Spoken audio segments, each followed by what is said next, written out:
ये क्या है, हमारा ग्लोब या हमारी पृथ्वी।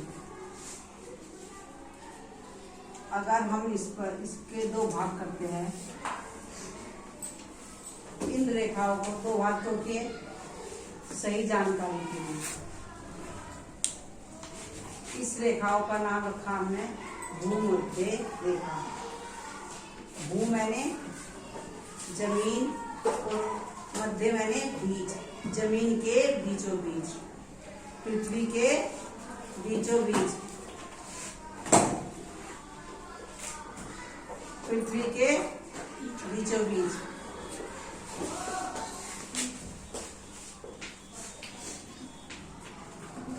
ऐसे ही यहाँ से यहाँ तक इस दो भागों में बांट की, तो ये हो गया उत्तरी गोलार्ध और ये दक्षिणी गोलार्ध। तो इस गोलार्ध को गोलार्ध क्यों कहा गया, क्योंकि गोले का आधा भाग, तो इसलिए गोलार्ध बोला गया। इस भाग में ये ऐसी ही रेखाएं 90 रेखाएं खींची गई है। कितनी रेखाएं, 90 रेखाएं। ऐसे ही दक्षिणी भाग में भी 90 रेखाएं खींची गई है। अब ये रेखाएं है 23.5 डिग्री, 23.5 डिग्री। ये रेखाएं है 23.5 डिग्री। इसका नाम है कर्क रेखा, इसका नाम है कर्क रेखा। ये 23.5 डिग्री पर है, इसका नाम कर्क रेखा है। और ये है 66 डिग्री पर, इसका नाम है आर्कटिक रेखा। क्या नाम है, आर्कटिक।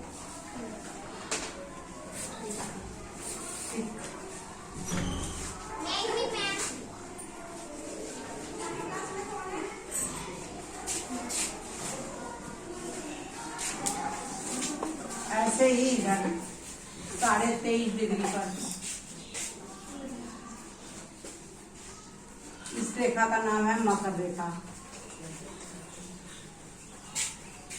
क्या नाम है, मकर रेखा।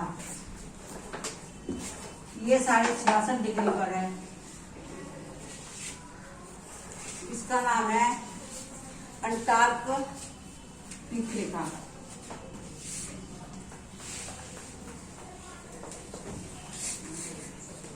अंटार्कटिक रेखा।